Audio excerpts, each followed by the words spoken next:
NXT TakeOver 31 Go Home Show. Folks, this was a phenomenal NXT TakeOver 31 Go Home Show before this Sunday's TakeOver 31 pay-per-view. Now, number one, did it deliver?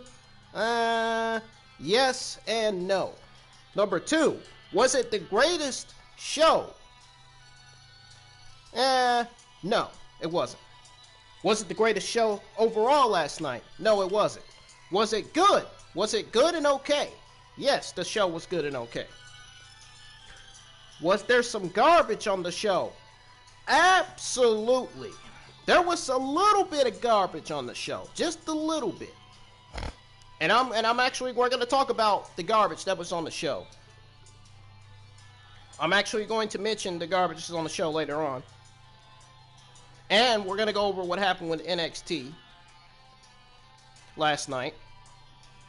Plus, I got some news on Tegan Nox's latest injury.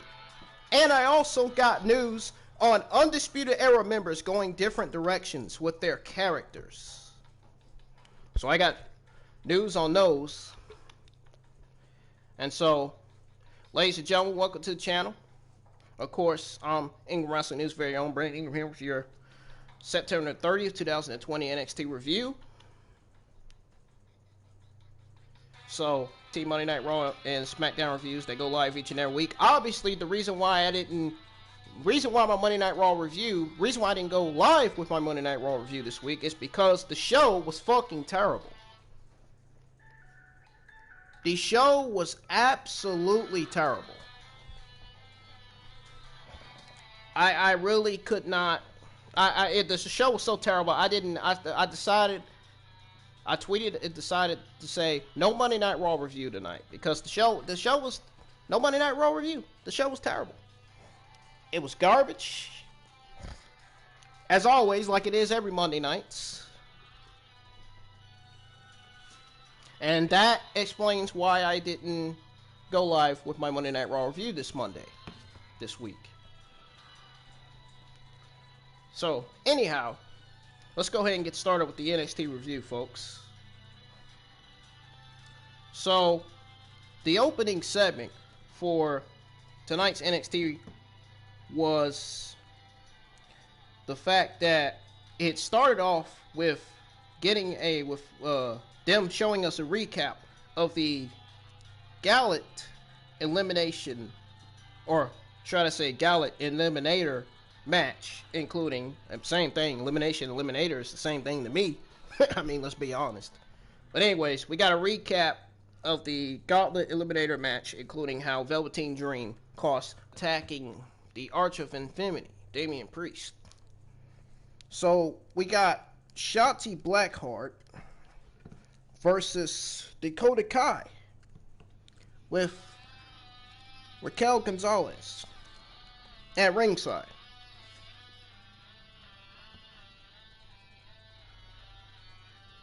So let me tell y'all what happened with this match. And this match went 4 to 5 minutes, I think. So, because I could tell from watching it. That it went 4 to 5 minutes. So, let me tell y'all what happened with this match. So, Dakota Kai starts the match by taunting Shotzi. But Shotzi won't stand for it. She takes the attack to Kai and runs at getting in a wrist lock. Kai drops Shotzi and goes for a PK. Shotzi catches her and rolls her up for 2. So then Shotzi hits an inverted atomic drop, then hits a leg drop on Kai. Shotzi hits Kai with a arm drag. Then hits an arm breaker into a roll-up pin for 2. Then Shotzi takes Kai down by picking the leg, locking in a submission on Kai. Kai is able to reverse into an attempt armbar. Shotzi creates separation with an arm drag. So then Kai and Shotzi trade blows, which I thought was great to see both of them trade blows at each other. and Kai pins Shotzi in the corner with a boot to the neck. Shotzi fights out of the corner, but Kai pins her back into the corner with a boot. Kai hits a suplex and pins for 2. Kai hits Shotzi with a forearm to the face, then chokes Shotzi against the ropes. So Kai backs up and runs at Shotzi. But Shotzi traps her into the middle rope. Shotzi runs at Kai, but Gonzalez helps Kai avoid Shotzi's attack. Kai gets behind Shotzi and hits a backbreaker. So then she pins her for 2. And they go to commercial break. Back from commercial break, Shotzi hits Kai with a drop kick into the corner. Shotzi hits a reverse sling blade out of the corner, then strikes Kai. Shotzi hits Kai with a knee to the head, then a forearm smash and an enziguri. Kai lands on the middle rope, and Shotzi hits a senton onto Kai. Shotzi hits a chicken wing suplex on Kai and covers her for 2. Kai crawls to her feet in the corner, and Shotzi runs at her, but Kai takes her down with double knees to the face. So then Kai covers Shotzi for 2. So then Kai picks up Shotzi for the go-to kick, but Shotzi escapes. Then Shotzi dumps Kai to the apron, but Kai kicks Shotzi in the face, sending her to the apron. They trade strikes and kicks on the apron. Kai hits a scorpion kick on Shotzi and goes for a pump kick, but Shotzi blocks it and hits a swing blade kick, then hits Kai with a sliced bread 2 on the apron, but comes down hard on her neck and head on the apron. So then Shotzi gets back in the ring and runs the ropes to hit a dive, but Gonzalez traps up Shotzi in the ring. Rhea Ripley comes out and attacks Gonzalez, preventing her from getting further involved. That was great by Rhea Ripley to come out, to make sure her pal Shotzi Blackheart gets the win. So Kai uses the distraction to try and hit a face wash kick on Shotzi, but Shotzi dodges and rolls up Kai, pinning her for 3. This was kind of a slow pacing match, but the match was good. It was great. I didn't see nothing wrong with it at all. This was a great roll up pin by Shotzi Blackheart. Just your typical great roll up pin for a 1, 2, 3. That's it. Shotzi Blackheart defiantly deserves that win. She defiantly deserves that win for a lot of reasons. Not gonna explain, but she definitely deserved this victory over Dakota Kai. I know Dakota Kai in her head was probably thinking, Shotzi Blackheart, you are so fucking lucky right now. I know that's what she was thinking. You are so fucking lucky. Because I was one step close to beating you. I bet that's what Dakota Kai was thinking in her mind. So anyways, we get an interview hosted by Tom Phillips with both Isaiah Swerve Scott and NXT Cruiserweight Champion Santos Escobar. Scott says that he has never had a fair shot against Escobar for the title, and he is still the only person that has pinned Escobar. So then Escobar says that Swerve is a parasite that he can't get rid of. Yeah, I just find it kind of funny how he says he's a parasite. The reason why he's only calling him a parasite is because Isaiah Swerve Scott has defeated him like 2 times. I mean, let's be honest. I mean, that's the obvious reason as to why he's calling him a parasite. I guess he's getting in his way of continuing his reign as Cruiserweight Champion. I mean, that's basically why that's another reason why he's calling him a parasite. I mean, those are the only 2 reasons right there.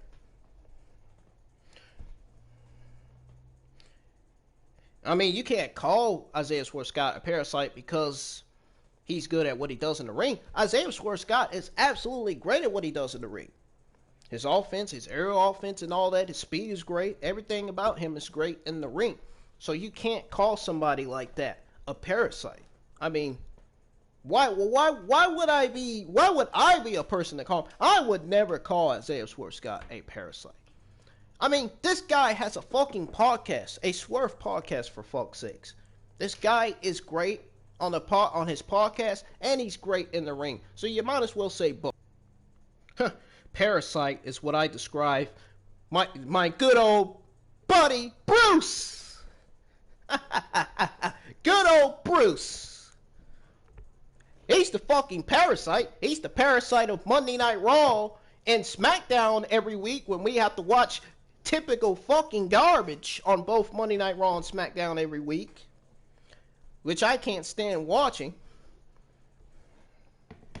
Yeah, Bruce, you are fucking awesome giving us Monday Night Raw and Friday Night garbage. You are fucking awesome, dude. You are just fucking brilliant in your fucking creative way. More like terrible.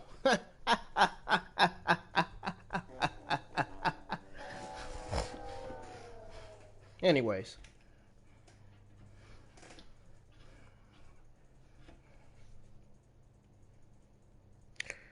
Anyhow. So yeah, he says Swerve is a parasite that he can't get rid of. He says Scott is a loose end. I mean, it's not Isaiah Swerve Scott's fault that he's got put in this feud with Escobar. I mean, whoever came up with this feud did a great job. I mean, you can't deny that. I hope Vince McMahon and Bruce wasn't the ones that came up with this feud. I'm hoping it's Triple H and not Bruce and Vince, because Triple H is doing way better than Bruce and Vince, let's be honest. And this is one of the reasons why I said Triple H should be the next CEO chairman of WWE. Anyways, he's doing good with NXT. I mean, if he can do good with NXT, I'm sure Triple H can do good with Monday Night Raw and SmackDown as well, as chairman and CEO of WWE.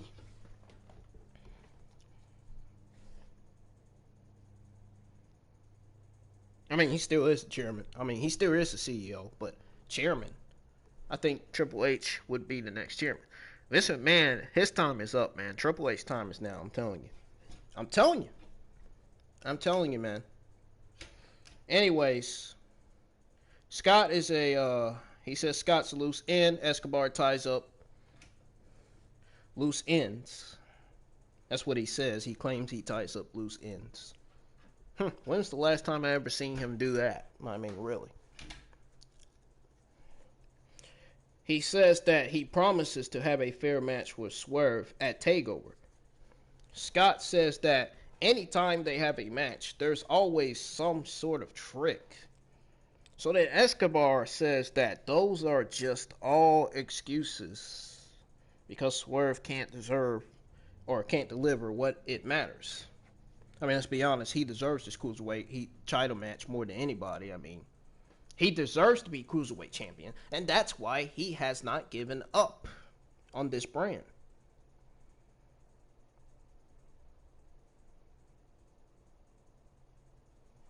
Simple as that. So anyways, Scott says that anytime they have a match, there's always some sort of trick. Escobar says that those are just all excuses because Swerve can't deliver what it matters. I already read that. Scott says that he will overcome whatever Escobar will throw at him this weekend and show everyone that Escobar is a fraud. Well, that is true. I mean, he is a fraud because, let's be honest, he's actually using Rayo Mendoza and Joaquin Wilde. So that definitely makes this guy a fraud. He's a heel and a fraud at the same time. So Escobar comes back by saying that the difference between them The difference between them is that Scott makes everything about himself, while Escobar tried to bring the lucha style back to the cruiserweight division.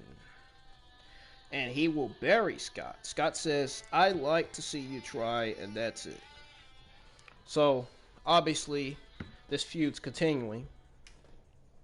I really love this feud. I love this Isaiah Swerve Scott Escobar feud, and I hope WWE continues this feud. This feud is probably going to be one of the best feuds on NXT.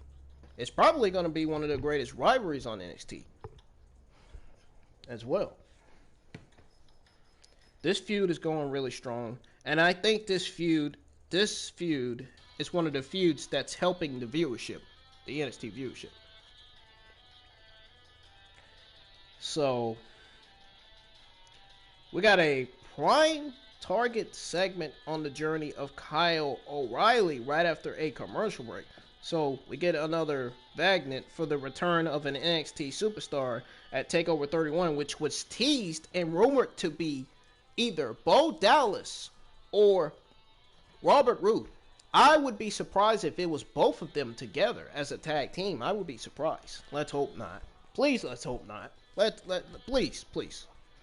Let's hope it's not both of them as a tag team, because that would be some fucking illogical garbage shit right there. That right there would be some fucking illogical garbage if it was both of them as tag team. I just don't think it fits. I think it should just be either one of them and not both of them.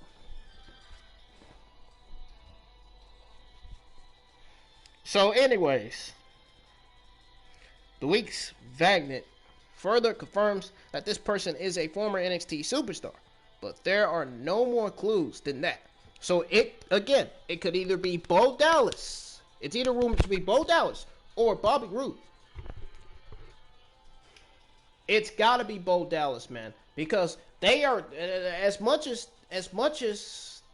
WWE's trading all of these SmackDown superstars to Raw. It's got to be fucking Bo Dallas, man. No doubt. So I guess there won't be no Bo Dallas on SmackDown if it is. And if it's Robert Roode, there will definitely be no Robert Roode. There will definitely be no Robert Roode on Raw or SmackDown either. So it's either Bo Dallas. Again, it's either Bo Dallas or Robert Roode. Comment down the section below of which one of these two you think is the newly returned former NXT superstar.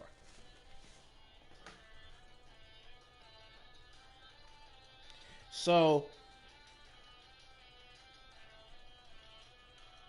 anyways, in the prime target, we get a look at Kyle O'Reilly that paints him as a very sympathetic underdog.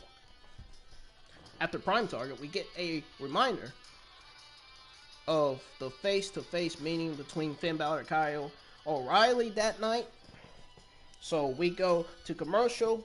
Back from commercial, we were told that Tegan suffered a torn ACL after the attack from Candice LeRae last week. Johnny Gargano and Candice LeRae are interviewed backstage, and Gargano says that it's karma for breaking his TV. They are asked about their upcoming match against Damian Priest and Io Shirai. Gargano says that it is their North American and NXT Women's Champion. Yes, it is. I mean, that is true. He starts tonight in the main event. It definitely started last night in the main event. I mean, they proved just that in the main event. You know. And we're getting close to the main event. As a matter of fact, speaking of main event, we're getting close to that. Oh my God. Here comes Cameron Grimes. Get prepared, folks, because I'm about to read this. I got no choice. I know some of you are not a fan of Cameron Grimes, especially when it comes to his goddamn god-awful accent. Mr. God-awful accent, Cameron Grimes, comes out and says that he is creating a match called the Cameron Grimes Invitational Stepping Stones to the Moon match. So, I'm not even, you know what? I'm not even gonna fucking rant on this bullshit because this bullshit led to some fucking garbage. Best believe that. So Grimes introduces a man that he calls Johnny Physicario. I don't know, whatever the fuck that guy is.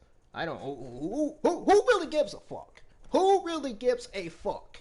I don't give a fuck, so neither should you give a fuck. Alright?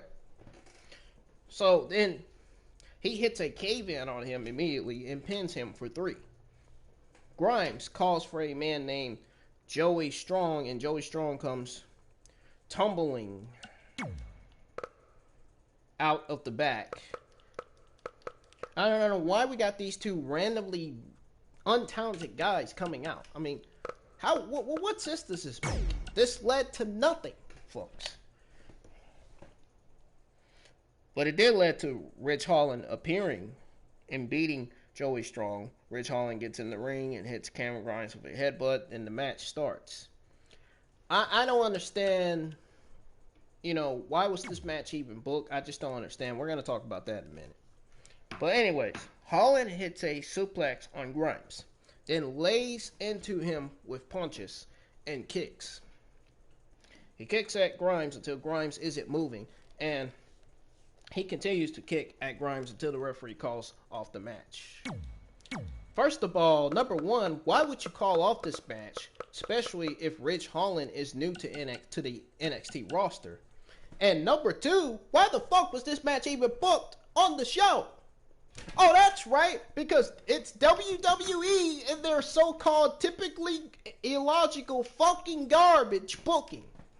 Yep. This is what I was talking about on my Monday Night Raw review last week. They're fucking garbage fucking bookings. This is what I'm talking about, man. I cannot fucking stand when they do this shit, man. This is why these shows don't get any better. This is one of the reasons why these shows don't get any great. This is why the shows get worse, right here. Because of this. Really? A 1-second squash match between Cameron Grimes and Ridge Holland? Folks, matches like this is why the viewership is not going up for NXT. This is why the viewership goes down for NXT. Because this is why AEW beats NXT. Because NXT constantly books garbage like this on the show. You know they were going to do this. Sooner or later they was going to book some, sooner or later some garbage was going to happen on the show. Oh, I knew.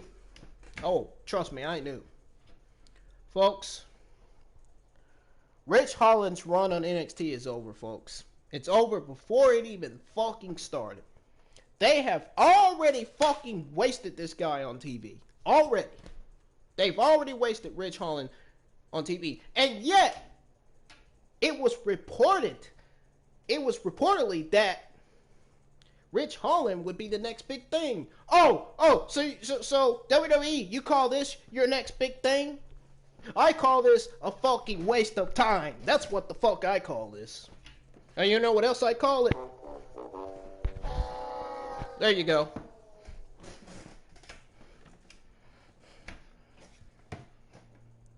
There you go right there. Folks, they have wasted this guy on TV. His run is done.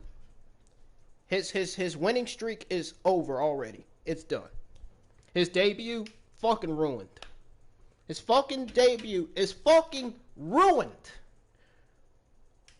This match book tells me that this was all Vince McMahon and Bruce's fucking involvement. This is their way of saying, oh, we can book whatever the fuck we want on the goddamn show. This match has nothing. This match definitely has something to do with the viewership. And this is one of the reasons why AEW is probably going to beat NXT in the viewership. Well, you might as well say they are now. The viewership is supposed to come in today. The Wednesday Night Wars viewership.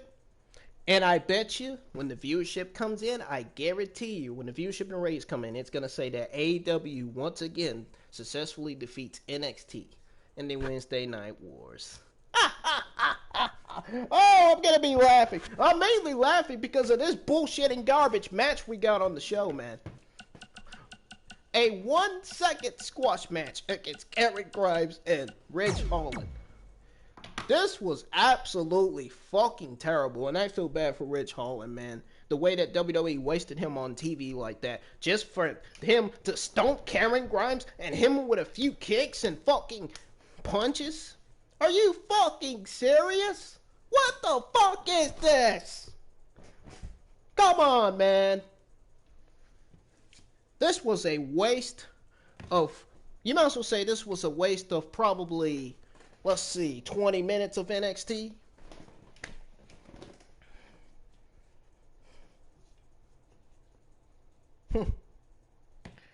Cameron Grimes, this match didn't make no sense. Absolutely made no sense. This absolutely creatively makes no sense, man. It really doesn't. This is why I said there was some garbage on the show. This is one of them. It's one of the matches. This was fucking garbage, man. Garbage creative booking by WWE. This was a fucking waste of a match on NXT.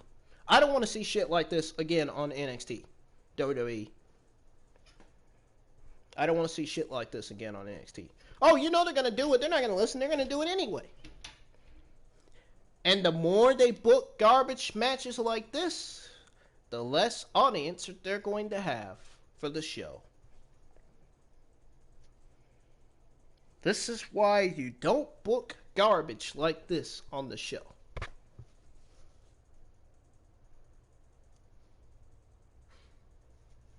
This is why you lose audience. This is why the viewership goes down, man. I'm moving on. I got nothing else to say. Austin Theory is interviewed backstage about his match against Priest. He says that he shouldn't have been in a match against Damon Priest, but he should have been in the Gauntlet Eliminator. Oh, and by the way, this is another guy that WWE has wasted on TV. Austin Theory. Austin Theory has constantly been buried every Wednesday nights on NXT. Austin Theory absolutely does not deserve to get wasted. He's another superstar that absolutely does not deserve to get wasted on TV. This guy is a good athlete. He wants to have a good physique like John Cena, I've heard, from what I've been hearing. He wants his physique to be like John Cena. I understand that. And he's probably jealous of John Cena anyway, but seriously, the guy's athletic. He's good at what he does in the ring. He's a former Evolve champion. Why is WWE wasting a former Evolve champion on TV? And you're up to putting Austin Theory in a fucking interview? Are you fucking kidding me? And then you're booking him in a match against Adam Cole only for him to fucking lose. Only for him to fucking lose. And we're going to go over what happened in that match in just a few minutes. You know, that's pedophile number one right there, Austin Theory. Anyways, he calls out O'Reilly for taking so long to get an NXT title match and how O'Reilly needs to catch up to Theory. So we get a video package from Kushida, the professional Japanese superstar, talking about how he is going to beat Velveteen Dream at NXT TakeOver. And the new Kushida is vicious. Oh, he's vicious as it gets, man. And I guarantee you, Kushida is going to be the one to win his match against Velveteen Dream at NXT TakeOver. I think Kushida should be the one to win this match. I think Velveteen Dream should be the one to lose. Oh, speaking of Velveteen Dream, that's pedophile. You really think that the fans give a shit about him after his fucking inappropriate fucking scandal that he had going on? You know, that inappropriate image of him showing his to a fucking little, to a young little girl. You really think people are going to cheer on for Velveteen Dream? You think You think that anybody is a fan of Velveteen Dream now after what they seen? Him and his scandal? Yeah, absolutely not. Man, Velveteen Dream has got to be better with himself, though, man. He needs to stay out of trouble, seriously, man. He can't be doing all that. People are, to this day, people are still talking about that shit. People on social media are still talking about this. The scandal, this Velveteen Dream scandal, people are still talking about it. People are still trying to figure out why WWE are still not continuing this investigation. You want to know why? Because WWE's found nothing in the investigation, people. Just get over it and move on. You can still be mad about Velveteen Dream scandal, but move on from it. I mean, I understand some people can't move on in their life because they get bored. That's me right there. That's finally me. I understand it. I've dealt with it, and I'm still dealing with it. I'm still dealing with a boring life. I'm still dealing with it. Everybody is dealing with it. Only thing is now, certain people are dealing with it worse than others. But anyways, so it goes to a commercial break, and back from a commercial break, we got Kushida versus Tony Nese. This match was only like this match only lasted 2 minutes. I'm just gonna say 2 minutes, because that's exactly how many minutes this match lasted. Another fucking garbage booking by WWE. This was another match that should have never been booked on the show. That should have never lasted for 2 minutes. This was basically a squash match for Kushida. It was a good squash match, but it was also a bad booking, too.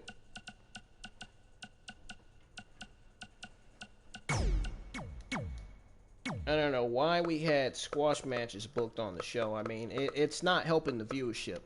Stop with these goddamn squash matches, WWE. They're not helping the viewership. They're really not. They're not. And stop with your garbage booking, because that's not helping the viewership either. Anyways, so here's what happened to this match. Nese taunts Kushida, but Kushida hits Nese with an enziguri, then boots Nese in the face and kicks him in the midsection. Nese gets the upper hand by hitting Kushida in the throat, then hits a diving slingshot on Kushida over the top rope.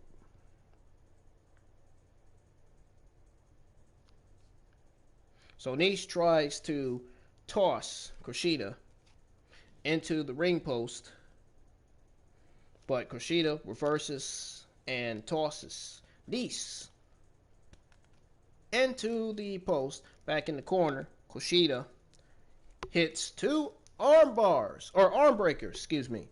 He hits 2 arm breakers on Nese, then kicks away at him until he stops moving. Kushida locks in the hoverboard lock, and Nese immediately taps out. Kushida wins.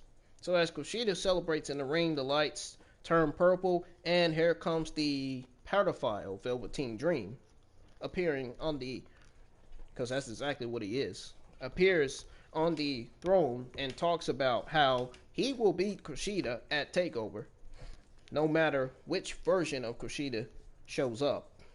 Cameron Grimes is backstage and asked about Ridge Holland. He said with his goddamn garbage, terrible accent, he said that he doesn't care about Ridge Holland and tried to walk away. But he walks right to Dr. Lewis, who is simply returned, cries, called Lewis a freak, and walks away as they got a commercial break. That's the fucking sound of that's the sound of garbage, terribly accent of Cameron Grimes. Oh my God, his fucking accent is so fucking terrible. I could just take a shoe and just fucking hit him in his mouth with it. Oh my God.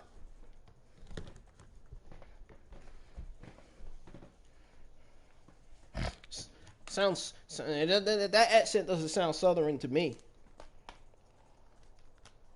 Sounds like a Texas accent. That's what it sounds like. Sounds like somebody from fucking Texas.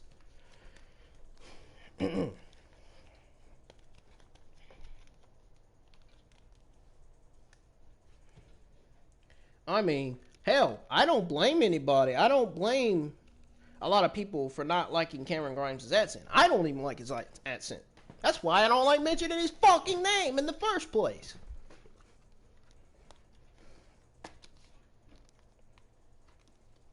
I mean,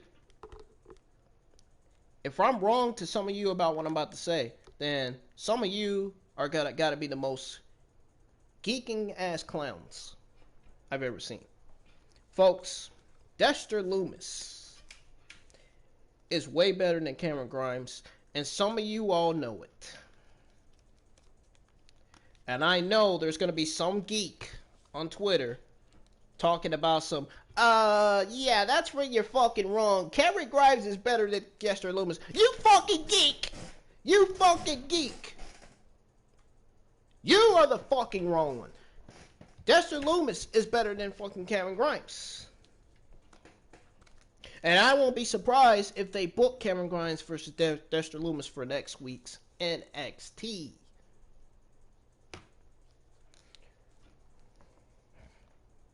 Hell, I wouldn't be surprised if they book Kyle O'Reilly versus Austin Theory for next Wednesday's NXT.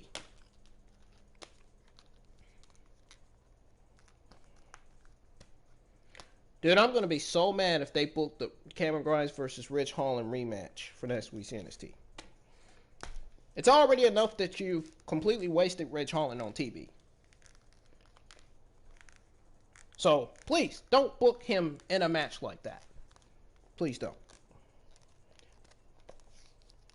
Why don't you start, WWE, why don't you start using Ridge Holland, correctly on TV instead of wasting this guy? He just debuted and you're wasting him for absolutely no reason. Oh, he's so-called their next big thing. More like next big wasted. He's limited, just like Keith Lee.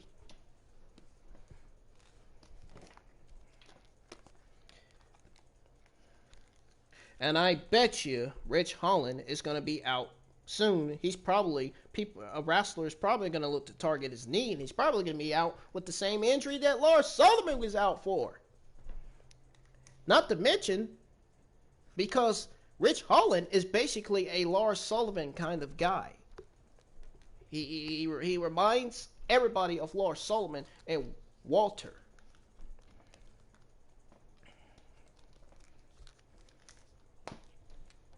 Hell, you might as well call Ridge Holland Freak number 2. Might as well call Ridge Holland the next Lars Sullivan when Lars Sullivan retires from WWE. Might as well. Anyways, NXT champions of all time, Adam Cole. Man, oh man, and did he cut a phenomenal fucking promo in that ring.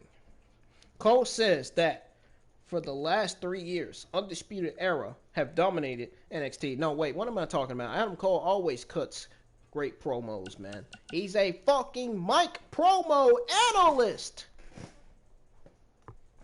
Or should I say he's a promo cutter. He's a great promo cutter, dude. He talks trash. He talks shit when he wants to talk it. This guy is a legit good promo cutter, man. I will not be surprised if he gets called to the main roster and WWE ends up wasting him on the fucking main roster. I wouldn't be surprised at all because WWE is known for wasting talent from NXT on the main roster.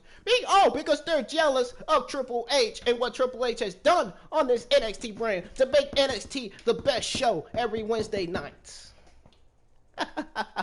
Oh, just like when they turned Velveteen Dream heel. That's how you know Vince McMahon and Bruce are jealous of NXT and Triple H. Yeah, Bruce, you're just fucking awesome, man. making these goddamn shows worse. You're just fucking amazing.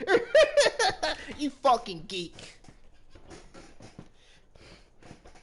Anyways, Cole says for the last 3 years, Undisputed Era have dominated NXT and they have been able to do whatever they wanted. He says that things have changed and people now think they can say whatever they want about Undisputed Era and won't face any consequences. Cole says that they are still the same Undisputed Era. Cole cuts out, or he calls out Austin Theory. Cole was really serious when he called out Austin Theory. He was really, he had his face on. Dude, when it comes to competition, he loves to call people out. He's known for that shit too. He was known for that shit in his heel turn. And his heel, you know, as his run as a heel on NXT. So anyways, Cole calls out Austin Theory for what he said about Kyle O'Reilly. Cole asked Theory to come out and tried to say the same things he said before to Cole's face. Theory comes out, but won't come down to the ramp. Cole says that Theory can either come down and face Cole now, or Undisputed Era will come out and attack Theory. Theory decides to get in the ring, and the bell rings. Even if Austin Theory wouldn't come out, Undisputed Era wouldn't come out. Only Kyle O'Reilly would come out because, let me tell you why. Let me tell you why, folks. Because I have heard news and rumors that I have heard news on 2 top babyface plans in place. I've heard news on that, for real. I'm not kidding. So there's plans for both babyface, but for 2 both baby faces. 2 top baby faces on NXT. That's what I've been hearing. I hope those plans go well for them. And actually, let me review to you who those top baby faces are. Adam Cole and Kyle O'Reilly. I already know. I already know, folks. Yes, folks. It is Kyle O'Reilly and Adam Cole. Kyle O'Reilly and Adam Cole, you know they are great and known for what they do in the ring. They are great at what they do in the ring. Great promo cutters. Adam Cole is one of the best cutters on the NXT roster. He is one of the greatest superstars on that NXT roster. He carried NXT. He carried the NXT roster. He carried the NXT men's division, man. He made the NXT what it really is, man. He made it for what it really is. So yes, there are face turn plans for top NXT superstars, and again, those superstars are Adam Cole and Kyle O'Reilly. And speaking of Undisputed Era, folks, I have some news on Undisputed Era members going different directions with their characters. So the Undisputed Era have reigned on top of NXT for a long time. Now it seems that one member is going a different direction. So, folks, according to PW Insider, and this news was put out by my sources, my good friends on Twitter, Ringside News. According to PW Insider, Kyle O'Reilly is slated to be a full-fledged babyface from this point on. The remaining members of Undisputed Era will not follow that direction. Adam Cole also began to shift toward a babyface role on NXT this week. As, of course, he defeated Austin Theory, which we're going to go over with that match. We're going to go over that match right after this. It will be very interesting to see how this angle ends. The Undisputed Era might be losing a member in the upcoming weeks. At this point, Bobby Fish and Roger Stone are not slated to turn face as well. I knew it. I fucking knew it. I could tell by that fucking garbage booking and that tag team match from last Wednesday's NXT. You know, the one with Roger Strong teaming up with Danny Burch against Rael Mendoza and Marcel Barthel. I knew that Roger Strong was not a fucking heel. Oh my god. That fucking tag team match from last Wednesday was fucking terrible, man. What a terrible, creatively garbage booking that was last Wednesday night. Bruce, bro, you are a fucking clown, man. You are fucking, oh yeah, you're just fucking amazing, man. You want to talk about fucking terrible, man. That tag team match, man. How, again, I must explain. I must repeat myself again. How in the fuck does it make sense to have a fucking babyface, to book a babyface teaming up with a fucking heel against two fucking heels? How does this make sense to WWE? Obviously, this doesn't make sense to the WWE universe that's watching. This doesn't make sense to the people that at home that are watching. This doesn't even make sense to the podcasters that's watching, that watch this goddamn fucking show.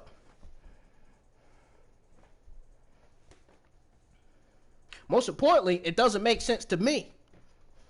Hell, the tag team match was so bad that even my buddy, my Twitter friend JD from NY206 had something to say about the match. Had something bad to say about the match. I had something bad to say about the match too on last week's NXT review. This fucking tag team match for last Wednesday's NXT review was fucking garbage. And it is how I knew. It's how I know that Roger Strong was a heel. Roger Strong in his tag team match was acting like a babyface, but he can't trick us. We know that he's still a heel. So, basically, you have two heels. I mean, you have two heels. You have two members of the Undisputed Era that are heels, which is Bobby Fish and Roger Strong. And now you have two baby faces. The two other members of the Undisputed Era, Adam Cole and Kyle O'Reilly. So let me repeat this again. You have two members of the Undisputed Era that are baby faces, Adam Cole and Kyle O'Reilly. You have two other members of the Undisputed Era that are heels, Bobby Fish and Roger Strong. Now you all know what is going on here.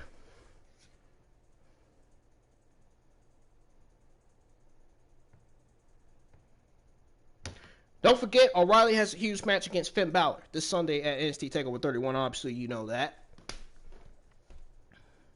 But, folks, them losing a member in the upcoming weeks is an indication that this news is actually true.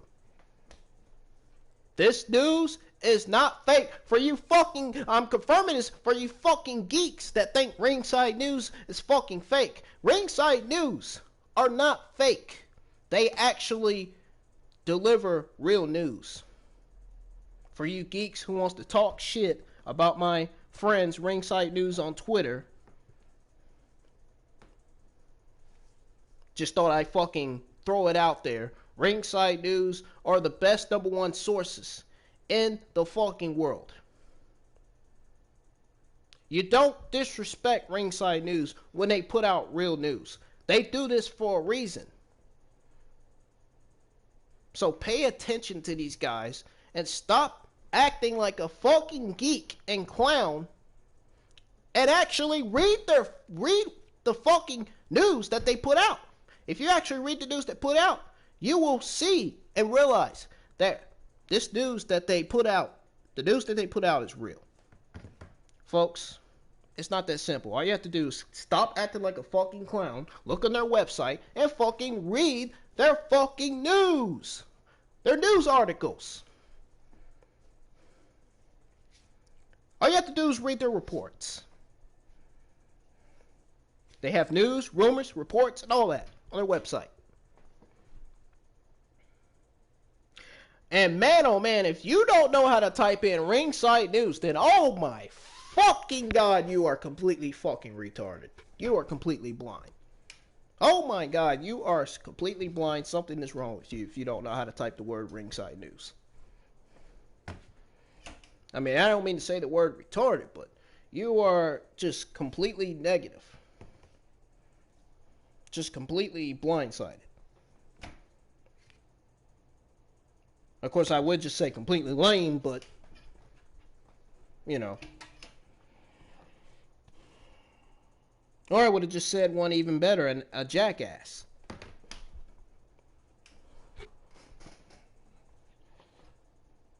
But yeah, that's the news on Undisputed Era members going different directions with their characters. Now you know what's going on with the Undisputed Era.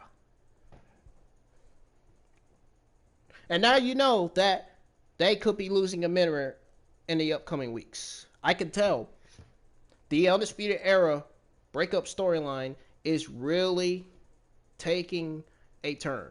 This Undisputed Era breakup storyline is getting real, and it's getting real personal.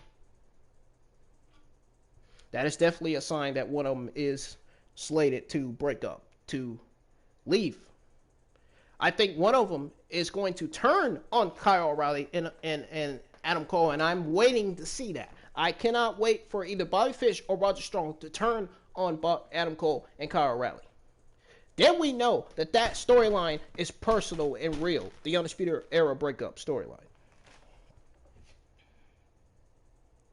This would go down as one of the greatest storylines on NXT.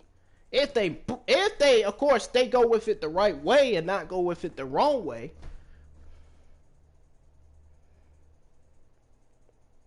Make sure it's in the right direction. Make sure it's in the right direction, not in the wrong direction. That's all I'm saying. And if you ever book Adam Cole versus Bobby Fish, book it right. If you ever book Adam Cole versus Roger Strong, book it right. If you ever book Adam Cole with Kyle O'Reilly at ringside versus Bobby Fish, book it right. If you ever book Adam Cole and Kyle O'Reilly versus Roger Strong and Bobby Fish, book it right, WWE. Don't just creatively book it terribly. Book it right, creatively right. Book it in your creative way. Don't be a fucking geek and fucking turn around and have Adam Cole turn on Kyle O'Reilly. No, man. No. We don't need that shit. Do it how it's supposed to be done. How it should be done, anyway. Do it how it should be done.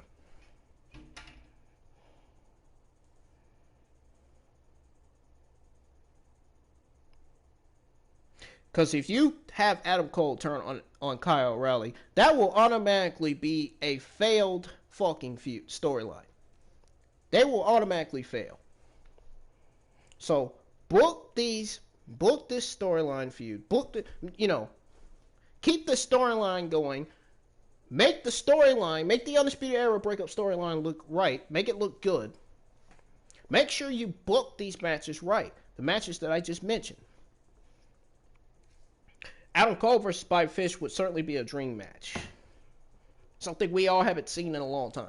Adam Cole versus Roger Strong. Adam Cole, Kyle O'Reilly versus Roger Strong and Bobby Fish would definitely be a good dream match, but it would also be a good dream tag team match. So all I'm saying is, folks, they need to do the storyline right, man. They need to. Because if you have Kyle O'Reilly or Adam Cole turn on each other, then you're going to completely fuck up the storyline. That's Bruce right there when it comes to failed storylines and failed garbage booking. That's Bruce right there, man. That's Vince McMahon right there, too. Especially Bruce. The executive director, the guy that needs to be fucking fired. So anyways, so we got Adam Cole versus Austin Theory. Oh, there's pedophile number, what was it? Pedophile number 1 that I mentioned earlier in the review.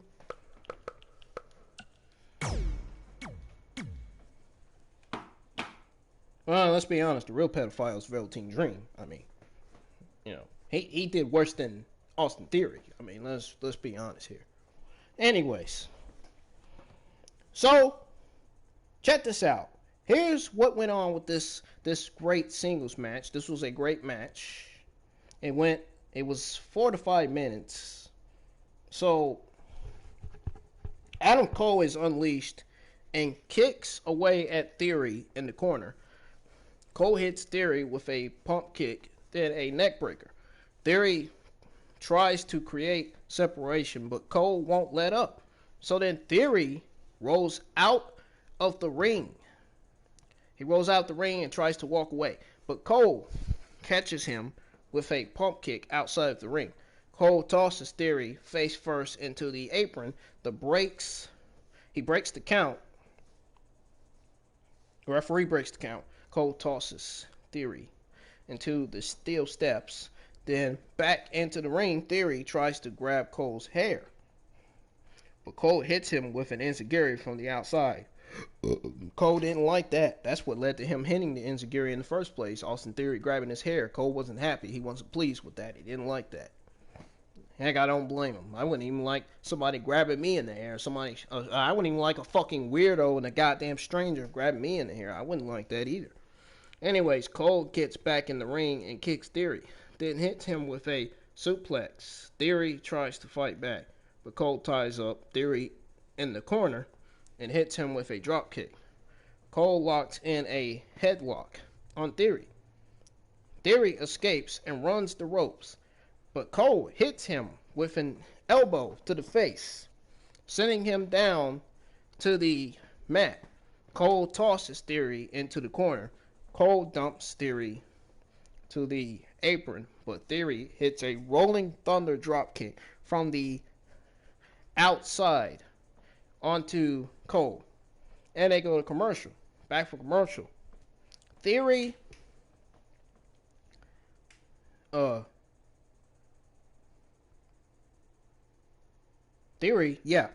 hits a leaping stomp on Cole. I thought I got it wrong for a minute, but I realized I didn't, so I kept going. Theory locks in a headlock on Cole, but Cole fights back to his feet. Theory hits a backbreaker on Cole, then a standing moonsault covering Cole for 2. Cole gets to his feet and takes Theory down with a back elbow. He take him down back elbows and a pump kick. Cole hits Theory with an enziguri and a backstabber, then pins Theory for 2. Cole picks up Theory, then tosses him to the ropes. Connects with a pump kick and a Oshigoroshi. And Cole pins Theory again for 2. That's that move Styles does. Man, could you imagine Adam Cole versus Styles? Could you imagine both of them doing the Oshigoroshi on each other, man? Can you imagine them delivering Oshigoroshis to each other? I could. I know I could.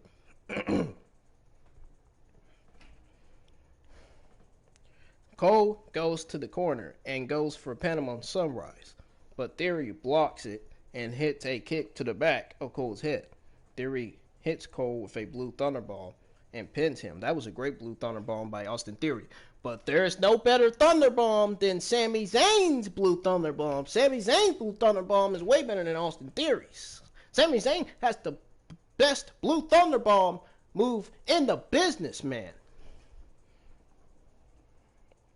You know, the whole new kid clown that ruined the match between AJ Styles and Jeff Hardy over on SmackDown, what was it, 2-3 weeks ago?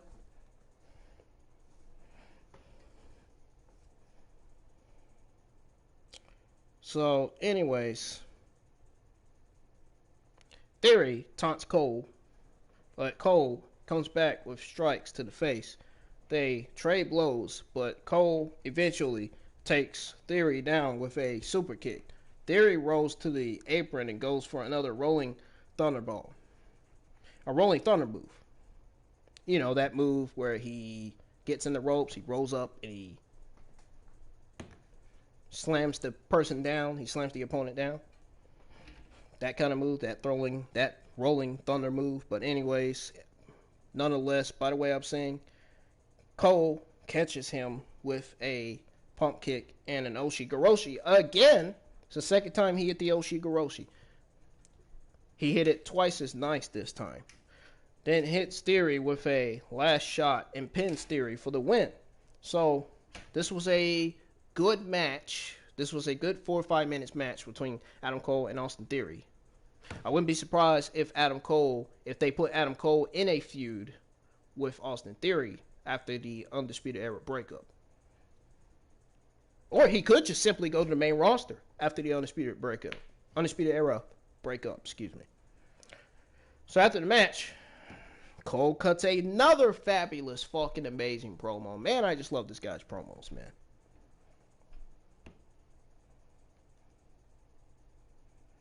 So Cole cuts a promo directly into the camera and says that O'Reilly was born ready and there is no one who wants a title match more.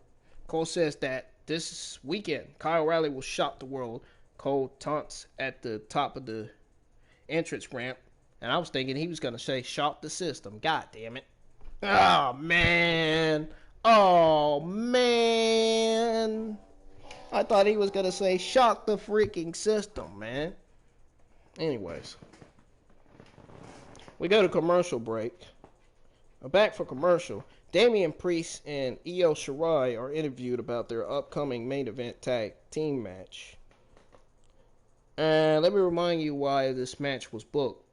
This match was booked because, Candice LeRae and Johnny Gargano, they were trying to, I guess, intimidate Io Shirai. And Damian Priest ends up coming up, attacking him. You know what I mean? So anyways, Priest says that tonight is a preview of TakeOver, and they are going to take care of business. Shirai cuts a promo in Japanese, and then they both compliment each other in English as they go their separate ways. So we got Kaden Carter versus Xia Li. Now, here's another match that had some creatively garbage booking to it. Here's another match that could have easily had Xia Li winning. Could have easily went with Xia Li winning instead of Kaden Carter winning this match. So we're gonna go over what went on with this match as soon as I find both Kaden Carter and Xia Li.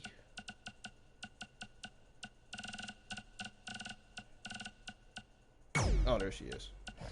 Found her.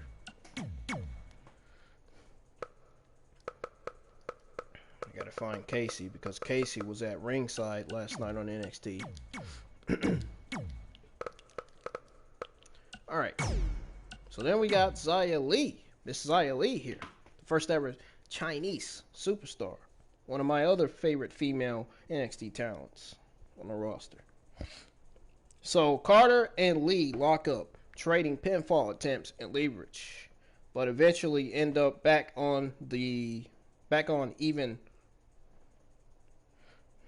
So Carter is able to get in a waistlock and rolls it into a pinfall attempt. Carter hits a drop kick on Lee when Lee kicks out. She pins Lee again. Lee rolls to the outside. Almost like a confusion to us watching this match. Them pinning each other. It's like, which one of them's going to get the pinfall for the 1, 2, 3, So Lee pulls Carter's legs out from under her, then punches Carter in the face in almost a heelish way. She did it in almost a heel way, like something a heel would do.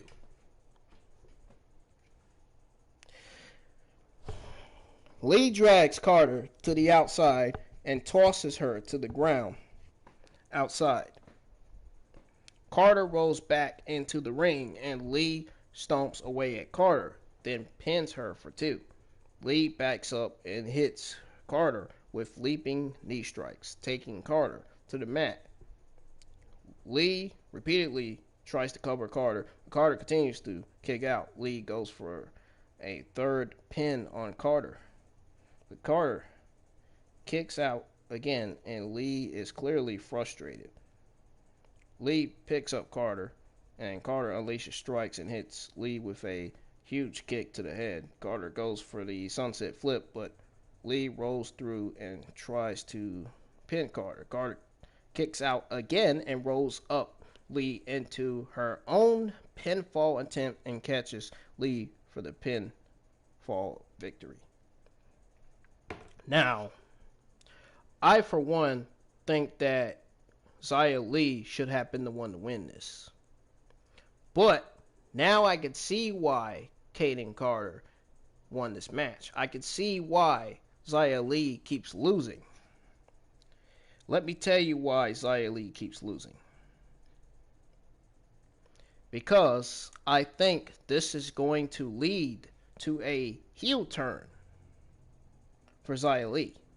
I think that's why Xia Li is losing so much matches. I think WWE is working on a heel turn for her.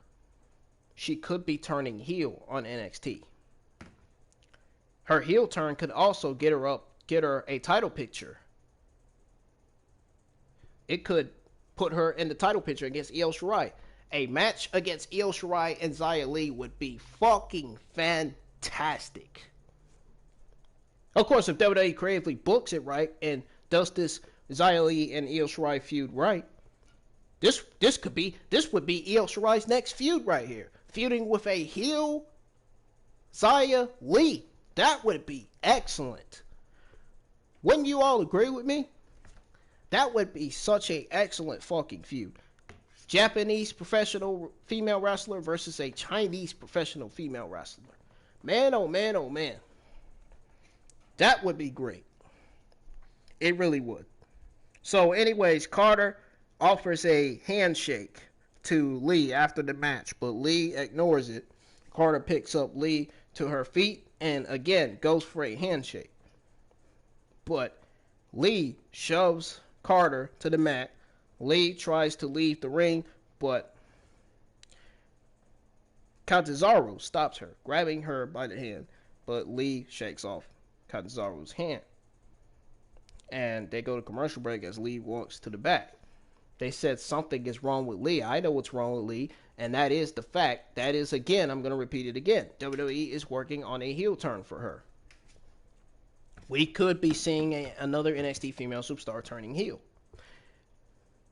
Oh, and she's not the only one that WWE's planned to turn heel.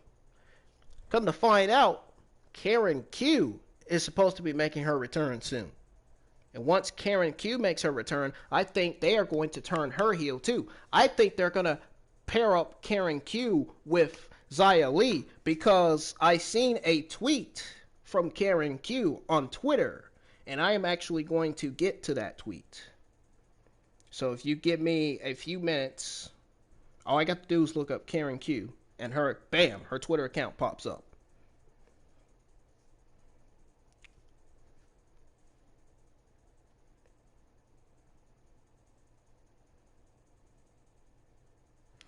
Folks, there is no doubt that I suspect to believe that WWE is pairing up Karen Q with Xia Li. That would be excellent. That would be excellent. Folks, Karen Q retweeted Lacey Lane's tweet. Lacey Lane's tweet, it said, "First off, you are not relevant. Second, you must have missed the part where she slapped hands with me in the beginning. Third, shut up." That's what Lacey Lane said on Twitter. So then Karen Q retweeted her tweet. It had this to say: "Judging by likes, I am relevant, and I haven't even debuted on TV yet." So then 32 minutes later, Karen Q retweeted Lacey Lane's tweet that Lacey Lane tweeted 1 hour ago saying, "I don't give a damn about your likes. Were you there? No, therefore you are not relevant, so mind your business. So Karen Q retweeted this 32 minutes ago, and she said, she had this to say, and I quote, I actually was there in the audience watching you take pity on Zaya. She doesn't need your fake display of sportsmanship. And if I'm not relevant, why don't you keep responding? Thank you for continuing the contradict. Thank you for continuing to contradict yourself. So this is definitely an indication. If this tweet isn't an indication to you all that WWE is planning on pairing Karen Q or pairing Xia Li with Karen Q, that something is wrong with you.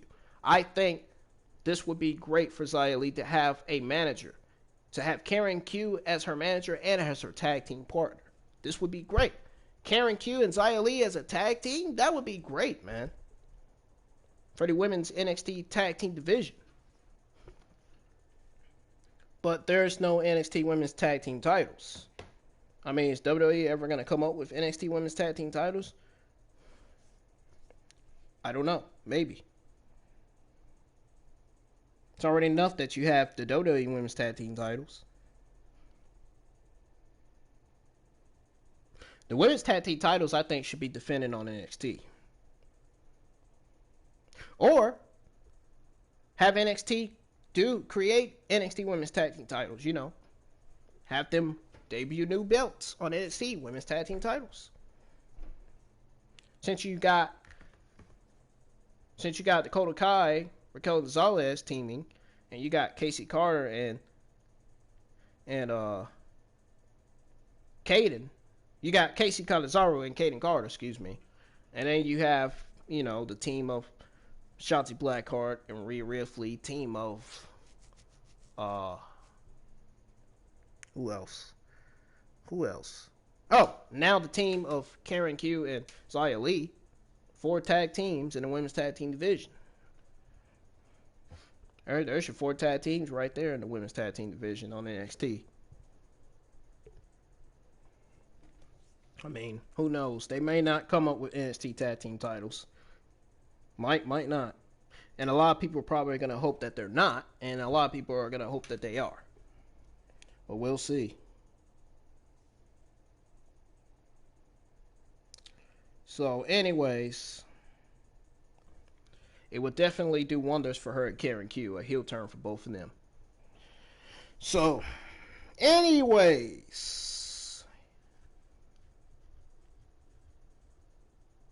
But, best believe it, heel turn is in the works for both of them. Especially for Xia Li. Given the fact that Xia Li has constantly been wasted for 3 to 4 weeks. I mean, she's lost like 4 or 5. I've seen her lost like 4 or 5 matches in a row. Seen her lose 5 matches. I mean, it's already enough. Enough is enough, man. Time to turn her heel, dude. That's what WWE needs to work on, and I think that's what they're working on. So, moving on here.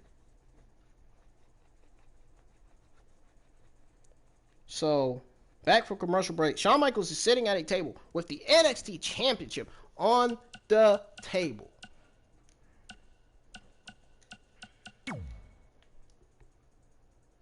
He introduces Finn and O'Reilly. Of course, Finn is on your right. Actually, no, wait a minute. I put him on the wrong side. Of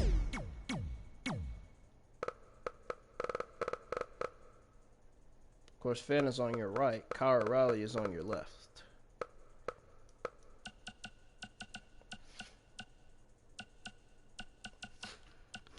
Alright.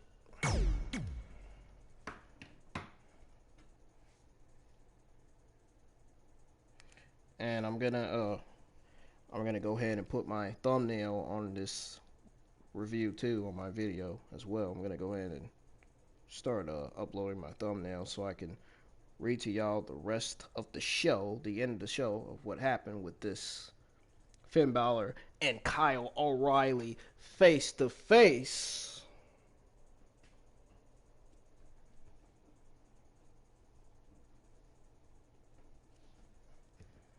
So, give me a few minutes.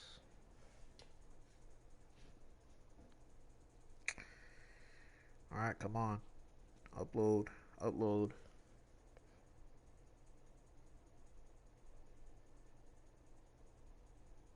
There we go. That a girl.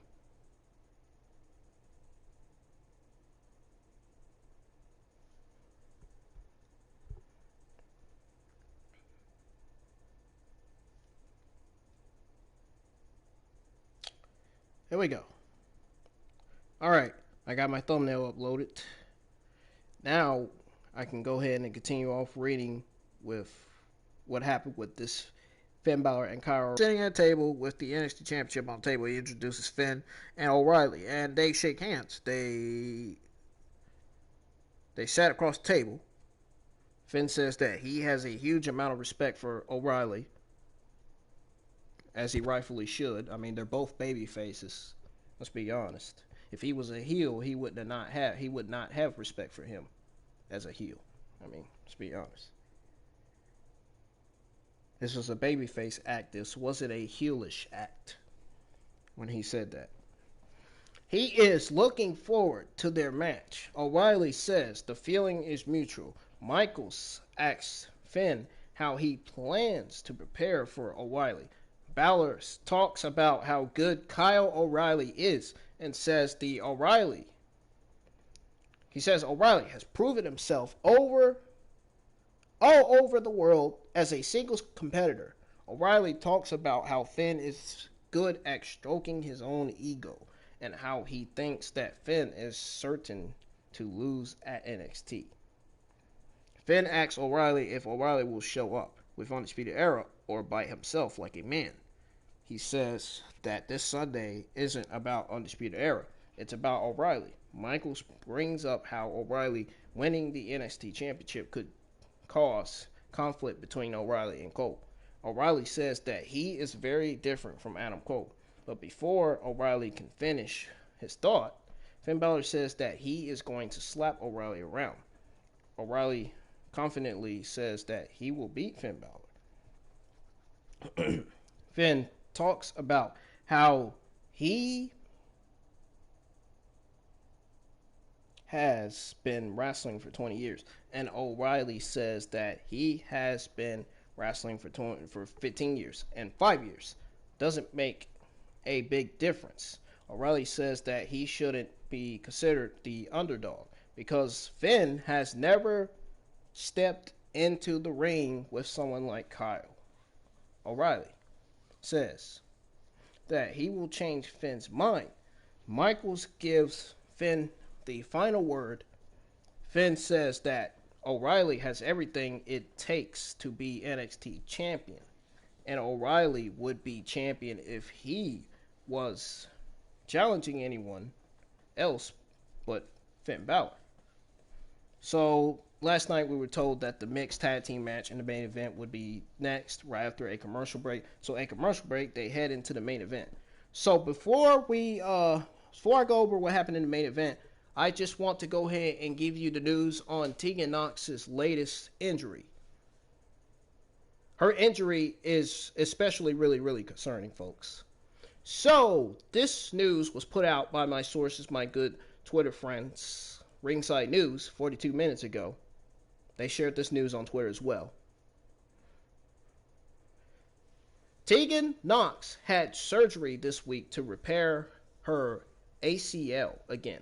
That marked the third injury of that kind she suffered. But this time it was a big worse concerning the circumstances. It's just like Karen Q's injury. It's similar to Karen Q's injury, folks. I've said that 2 times so you'll know. WWE officially announced that Nox was injured. Triple H then confirmed during a teleconference that she had surgery. Now fans are waiting for her return again. But a third injury is never good. During Wrestling Observer Radio, it was noted that this injury for Tegan Nox didn't even occur in the ring. She was essentially in rehab and it just popped. things aren't looking good for Knox, avoiding the label of being injured prone.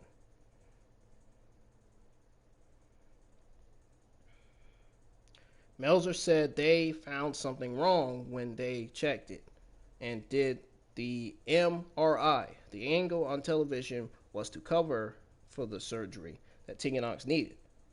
The last injury Knox suffered was on a dive during the 2018 Mae Young Classic. She destroyed her knee on the ramp, but accidents happen.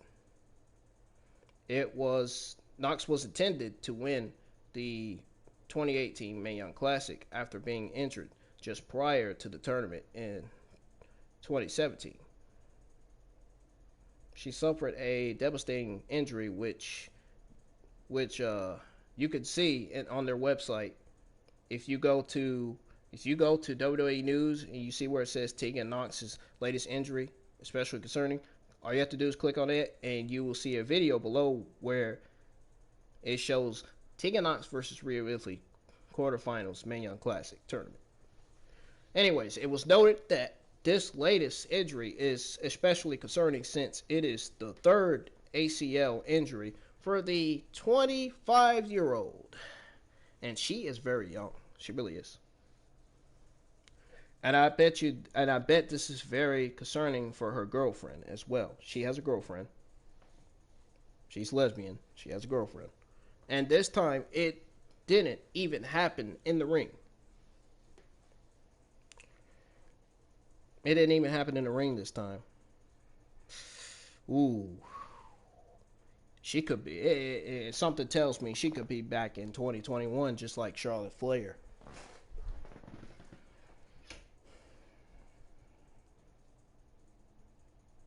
Of course, Charlotte Flair's injury was elective surgery. But her injury, again, is similar to Karen Q's injury. So I wish Tegan Knox a full speedy recovery. I hope she comes back better than ever, ready to wrestle again. Hopefully things go well for her during quarantine. Hopefully she rehabs well and gets back in the ring. She's probably not going to be able to dive anymore. That's fucking sad as hell. Mia Yim is not able to dive because of her injuries. Because of her injury, she's not able to dive. Tegan Knox could be the same way as Mia Yim. She could have a point in her career to where she won't be able to dive anymore. Anyways, so here's what happened with the match between Johnny and Candice LeRae with the North American champion Damon Priest and Io Shirai. So Priest and Shirai, of course, dropped their coasts and belts at the top of the ramp. And guess what else? They run to the ring. They're going right after Johnny and Candice LeRae. Johnny and Candice escape the ring and attempt to regroup as the referee tries to start the match.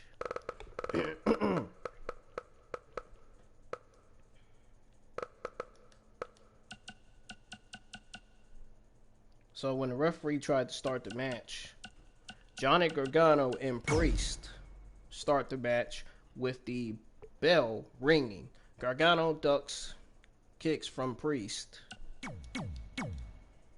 and Priest uses his reach to toss Gargano into the corner. Of course, Gargano dodges kicks and punches and runs the ropes, but Gargano runs into a big boot. Priest tosses Gargano across the ring, then hits a sidewalk slam on Gargano.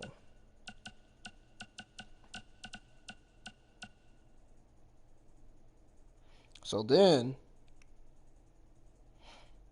Gargano rolls into his corner and tags in Candice. So LeRae, oh my Candice, LeRae and Io become the legal competitors. I bet Candice LeRae's laughing at this, as she should, rightfully so, as she should. Candice and Io trade blows. Io goes for a suplex, but Candice rolls her up for a pin at 2. Candice runs the ropes.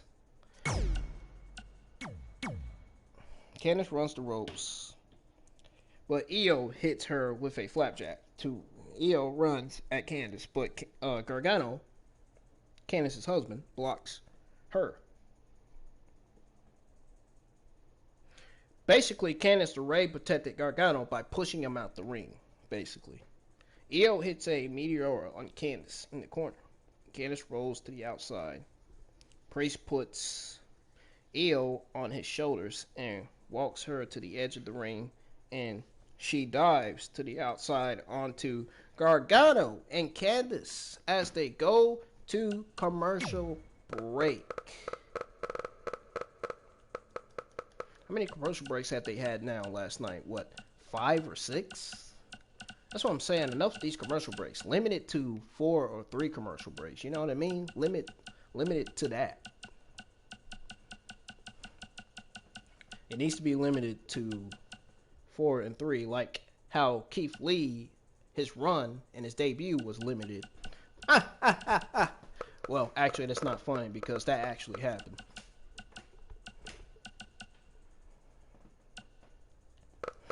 But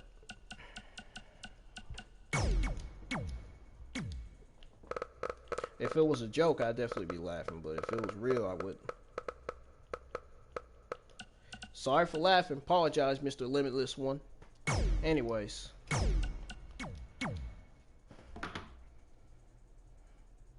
So back from commercial break, and Candice is in control of Io in the ring.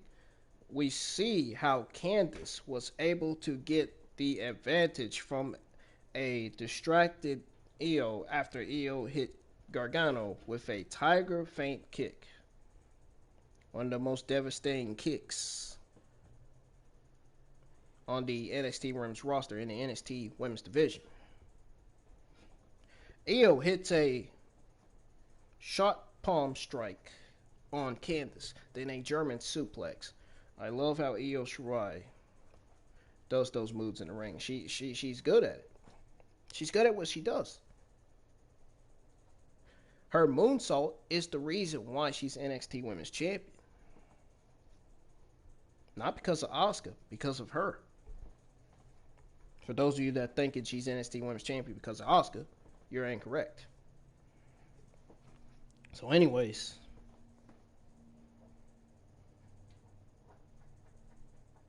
Shirai, Io tags in Gargano, and Priest tag in.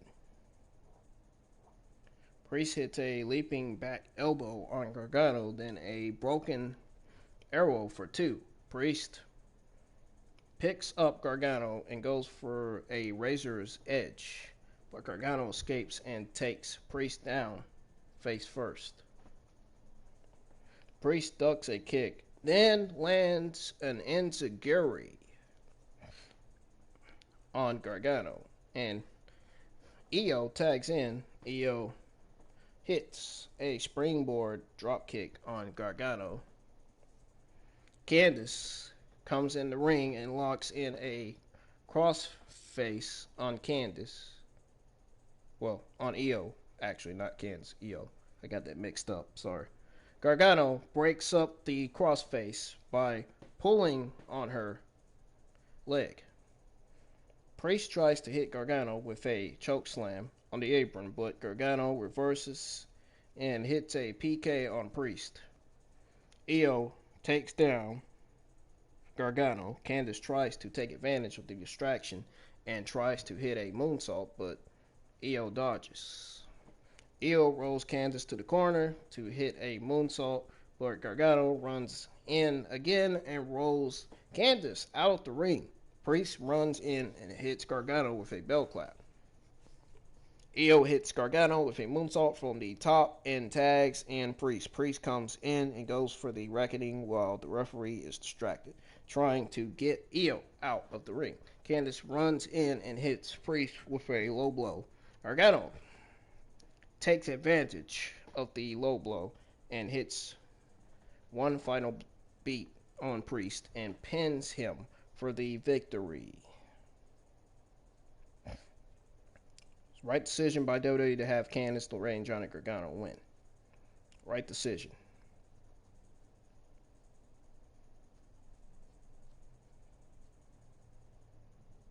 And you know, Candice LeRae hitting Priest with a low blow was a heelish kind of thing. It's a heelish thing. That's something a heel does. Something Roman Reigns did.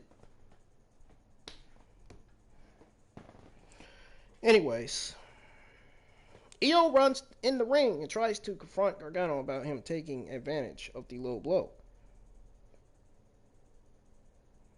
But Candice comes up behind Io and hits her with a backstabber. Gargano goes to the outside and grabs the North American Championship and the Women's Championship. Gargano gets back in the ring and gives Candice the NXT Women's Championship, and the Garganos stand tall in the ring holding the titles above their TakeOver opponents as NXT went off air. So folks, I gotta say, this NXT show wasn't, the NXT show last night wasn't really the greatest show, but it was a okay, good kind of show, I guess you could say. Now, it's not really a great show for the viewership, but it's a good show, you know. It wasn't good overall. It wasn't the best show in the world. It wasn't the greatest show of 2020, but it was okay. I loved the match between Adam Cole and Austin Theory, and I loved how Adam Cole cut his promos in the ring. Great promos by Adam Cole, as always. He's a trash talker. And no wonder why he's a good promo cutter. He talks trash in the ring, and he wrestles in the ring. He talks trash inside and outside the ring. And great match between Shotzi Blackheart and Dakota Kai to start NXT. And what a great main event matchup between Johnny Gargano and Candice LeRae, Io Shirai, and David Priest to end NXT. Now, the middle of the show, of course, was fucking terrible again. Now, the matches I didn't enjoy on the show was Cameron Grimes versus what was his name? Ridge Holland. Yeah, I didn't enjoy the match between Cameron Grimes and Ridge Holland. That was 1 second matchup. That was some garbage booking by WWE. And another match that only lasted 2 minutes was Kushida versus Tony Nese. That's another match that I did not enjoy watching because it only lasted 2 minutes. Garbage booking by WWE. Vince and Bruce's involvement as always. Jealous of Triple H. I told y'all that. They're jealous of Triple H. Folks, let me tell you something before I end this. Vince McMahon, Bruce, WWE Management, and WWE Creative doesn't care about the talent. They don't care about the viewership or the ratings. They don't even care about bettering these Monday Night Raw and SmackDown shows. In fact, the only two things they care about is themselves and about the money and the having power over WWE. That's all they care about. They care about themselves, the money, and having power over WWE. Taking control. That's what they care about. They don't care about the shows, the talent, the viewership, the ratings, or the WWE universe. They don't care about the people that's watching at home. They don't even care about the troops that are watching, that could be watching this.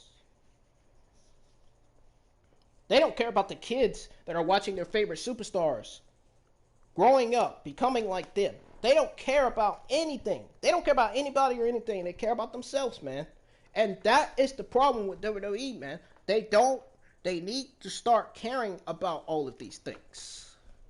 But you know, when you try to say something about WWE, you know they don't fucking listen. Because they're fucking clueless. It's that simple. They're fucking clueless.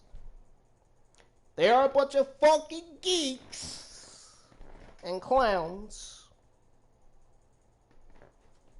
That's just like when they released all those WWE superstars.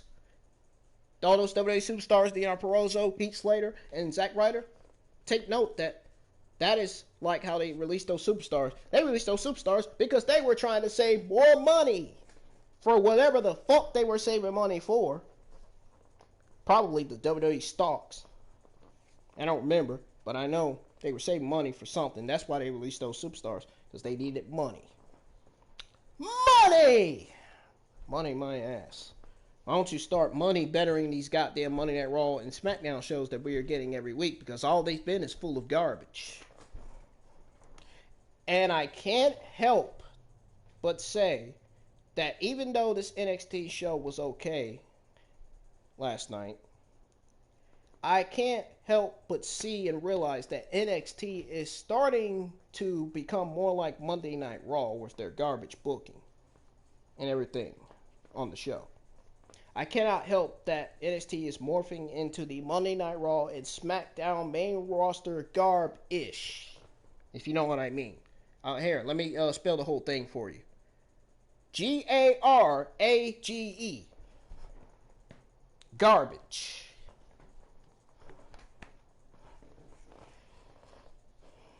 I can't help it. And we do not, that is something we do not need to be seeing on NXT every Wednesday nights, is garbage from Monday Night Raw. We don't need to see that. Okay? Let's hope these shows are better every Wednesday nights and not have garbage the next Wednesday and then have good show after Wednesday. Let's make sure, they need to make sure NXT is the best NXT possible. They need to make sure they give us the greatest NXT shows possible. Every Wednesday, NXT needs to always be better shows. They don't need to be garbage like Monday Night Raw and SmackDown. We don't need that. Folks, I'm ending this review. I hope you enjoying hearing what I had to say. And I hope you enjoyed hearing about the news. Of course, you didn't enjoy hearing about me revealing to you the news about Tegan Nox's injury. But I'm sure you enjoyed telling you, I'm sure you enjoyed me telling you about the news on Adam Cole, in Undisputed Era. Going with their different, going in a different direction with their characters. And obviously, you know what I'm talking about. But seriously, in all seriousness though, I hope you enjoyed listening to me telling you about the news on Undisputed Era members going different direction with their characters. And obviously the Tegan Nox news was sad, but everybody had to, I had to tell everybody this news. This is important for the Tegan Nox fans to know, man. I mean, because I'm a fan of Tegan Nox too. She's one of my favorite WWE female superstars, man. This has to be brought up.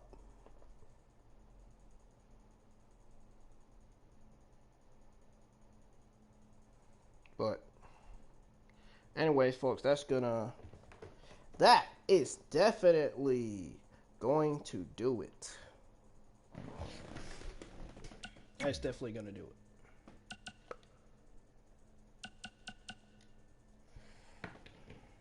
So make sure you hit that subscribe button, turn on the bell for notifications to never miss. Of course, you already know, so I'm not going to repeat it. So today I could possibly be uploading some Ingram Wrestling News videos. So have on those notifications. I want to give you all on Twitter the latest Ingram Wrestling News, the latest news coming out of Ringside News and all the other sources I have. So, Ringside News seems to be my only sources. You might as well say Sports Key is sort of my sources, sort of. But mainly Ringside News. But folks, I'm getting the hell out of here. Have a great rest of your Thursday. And see you tomorrow on my SmackDown review. most importantly, see you on my SmackDown live stream, because of course you know I'm going to be giving you my live reaction to SmackDown.